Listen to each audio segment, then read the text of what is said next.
think that'll be enough for today.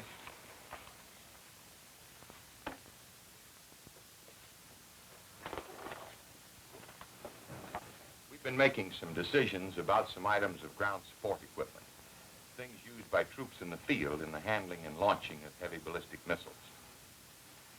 This is a typical array of support equipment for an Army missile.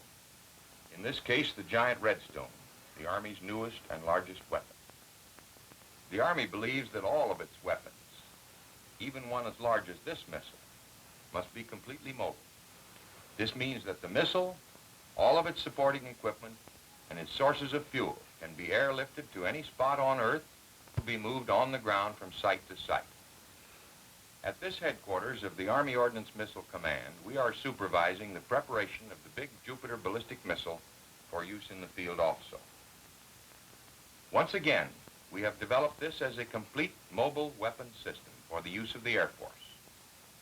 So much public attention has focused upon other projects of the command in recent months that there may be a tendency to overlook our primary mission, the development, production, and supply to the field army of rocket and missile systems. Some of these modern weapons are already serving their purpose, providing greater firepower and range for ground commanders overseas, protecting American cities and other critical targets from surprise air attack. Others are well along in development, nearing the time when they will supplement or replace conventional artillery or first-generation rockets and missiles, because they will afford even more mobility, greater flexibility, greater destructive power, and increased range. My command is responsible for 15 major weapon systems.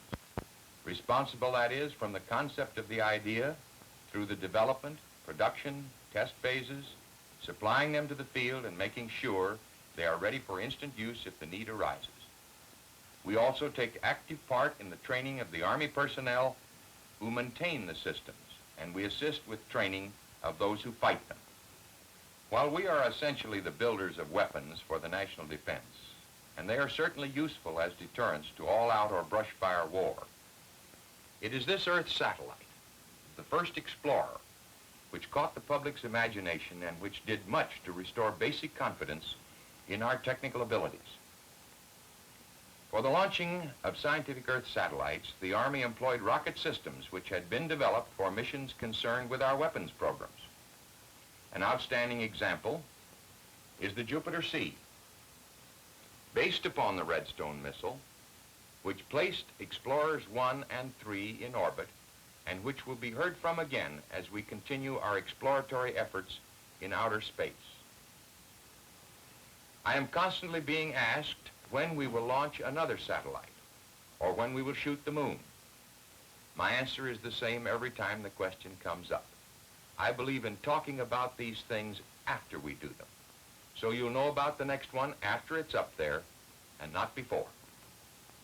We're at work on space hardware as well as missile weapons systems, pushing these programs with a sense of urgency which I am sure the American people can understand and support.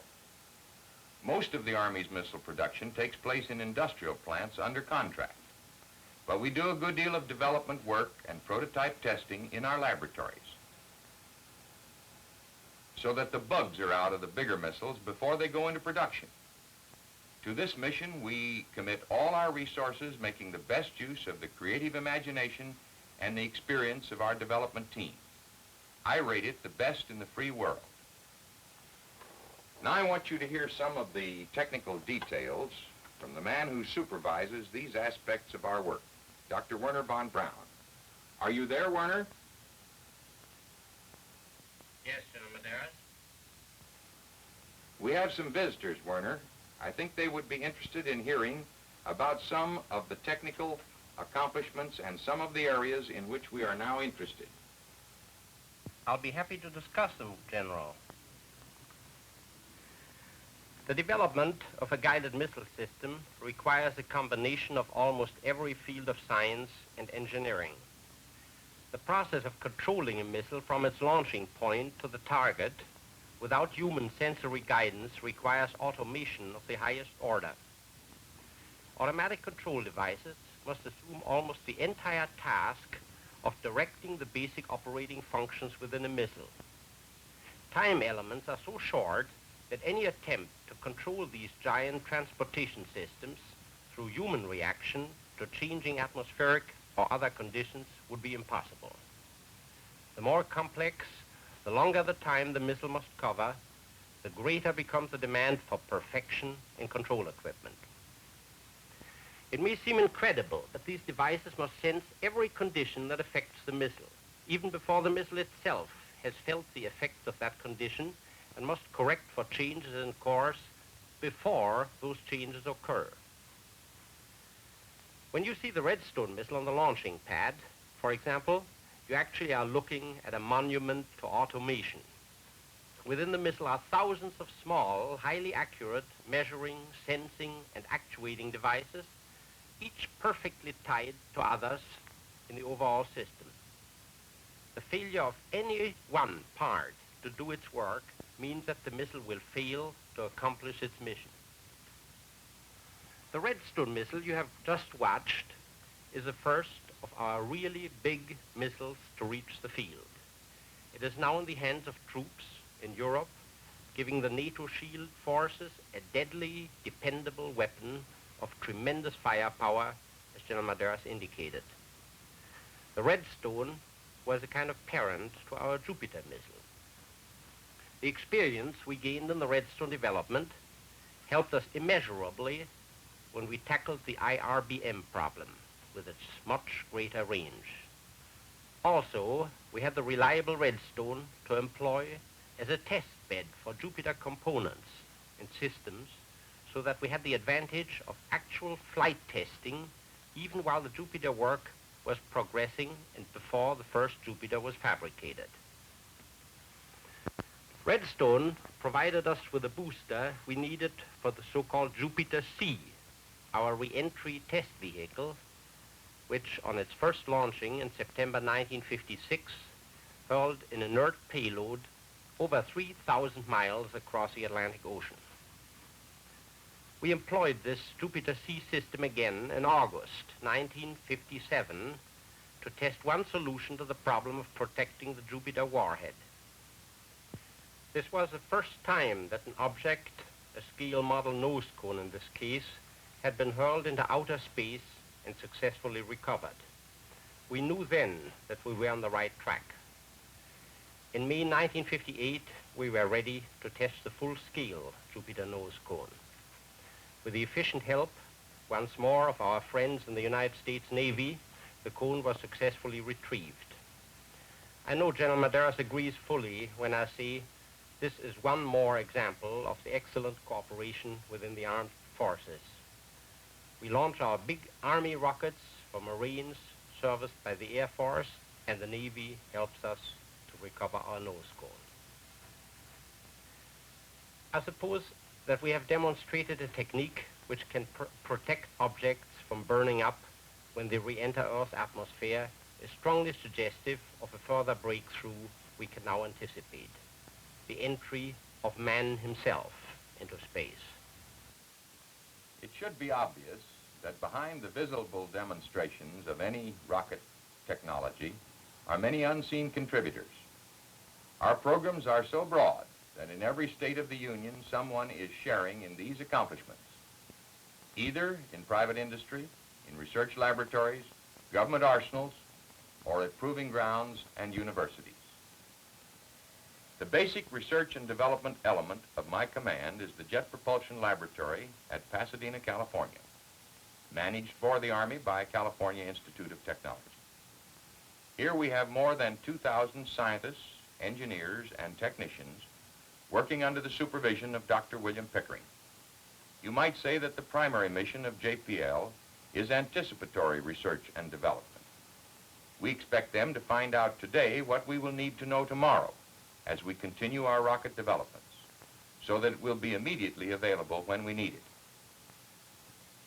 The Jet Propulsion Laboratory shared the development of the Jupiter C rocket and also packaged the instrumentation in the Explorer satellites. The laboratory also played an important part in the interpretation of scientific data obtained from these satellites. For example, data about cosmic rays, micrometeorites, and temperatures. In New Mexico, my command is represented by the Integrated White Sands Missile Test Range. Here the Army operates the rocket testing facilities for all three services. And here we find out just how good the hardware is, with the exception of the really big rockets, which can only be tested safely in their developmental phases over the Atlantic Ocean range off the Florida coast. The nerve center of this huge complex is located in northern Alabama at Redstone Arsenal. Here is located the Army Rocket and Guided Missile Agency, which is responsible for our surface-to-air systems, like the Nike family, and our surface-to-surface weapons of ranges up to about 100 miles, like the Corporal or Sergeant. Nearby on the arsenal is the Army Ballistic Missile Agency, which handles the bigger weapons like the Redstone, the Jupiter, and the oncoming Pershing. It is this agency which, in cooperation with the Jet Propulsion Laboratory, conducts the space projects assigned to us by the Advanced Research Projects Agency of the Defense Department. Dr. von Braun will tell you something about these space projects. We have been authorized 2 and possibly 3 more Earth satellites and 1, possibly 2, lunar probes. General Medaris has summarized for you the kind of information we are obtaining for the first time on conditions in outer space. Much more scientific data is being derived from the Army satellites, so much in fact that it will be some time before we have thoroughly digested it. We will be using much the same rocket systems in our future undertakings as we have been discussing. The Jupiter and the Jupiter-C are the essential elements. The lunar probe has excited much curiosity. What we will attempt with the expert assistance of the Jet Propulsion Laboratory, our partner in this work, is to shoot an instrumented payload towards the moon with the expectation of getting back from it accurate data about the moon's environment. We're not going to try to shoot the moon in the literal sense. Just as is the case with our satellites, the purpose of this project is a collection of information necessary to any further steps, including the advent of human activity into areas beyond Earth's environment. I believe that the fact that we can sit here today calmly discussing things like satellites and moon probes pretty well testifies to the speed with which science and technology are propelling us into the space age. Just a few years ago, such a discussion would have been considered little more than science fiction. Today, however, our minds have been conditioned by the demonstration of a rocket satellite capability to accept these concepts not as dreams, but as very real matter. Much work remains to be done before we can undertake manned exploration of space over a substantial time period. For example, we must have greater thrust to lift much heavier loads off the Earth's surface. At present, rocket engines have been developed which produce thrust in the order of 200,000 pounds. That is not enough of itself. It is possible to combine 2 or more engines in clusters as one solution. The other solution is to scale up the size of the individual engine, extending the upper limit of 200,000 pounds thrust to perhaps 1 million pounds. Another approach is to develop more effective fuels. The Army recognizes the advantages of solid as well as liquid propellants and makes the choice for each missile system on the basis of the performance we require from it. Solid propellant rockets are competitive now with liquid systems for ranges up to 1,500 miles, but are not yet, because of their size and weight, able to satisfy the Army's need for mobility. The really big payloads, we look to the liquid propellant engines.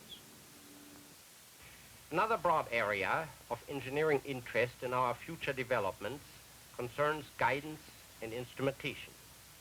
So far as earthbound long-range missiles are concerned, the accurate guidance can be considered a reality.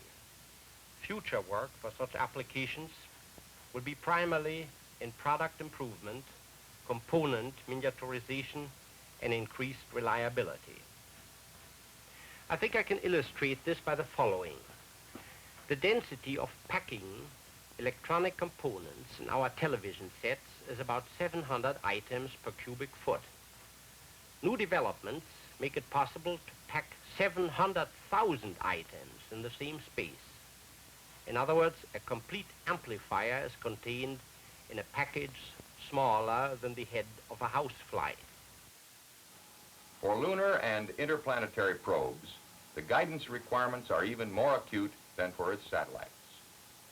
Let us assume that we want a rocket to travel around the moon and a few thousand miles away from it.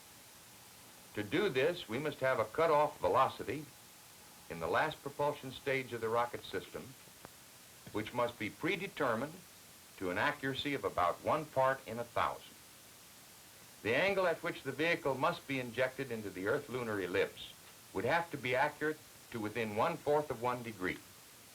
And if we do not continuously aim the launching platforms and continuously change the preset trajectory program, we must time the firing to within 1 to 10 seconds.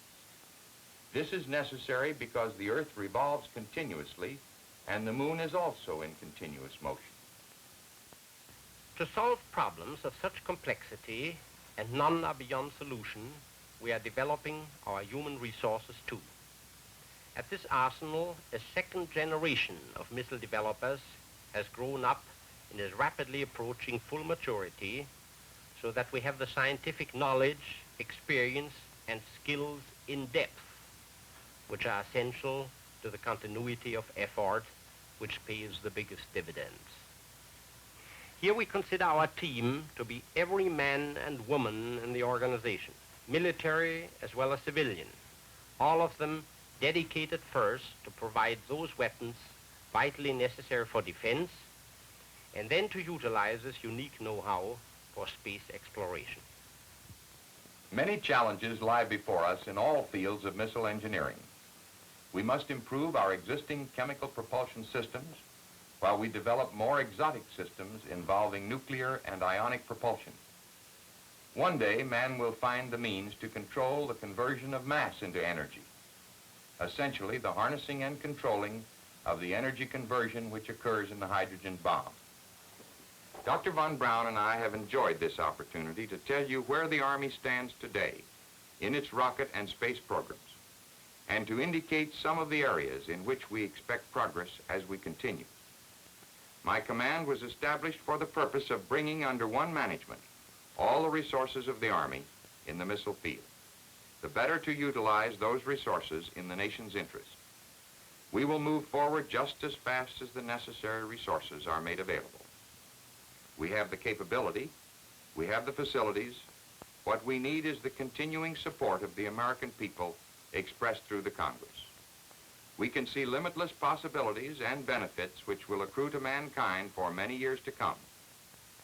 History may well decide that the launching of our first Earth satellites ushered in a golden age of understanding and knowledge greater than mankind has ever known.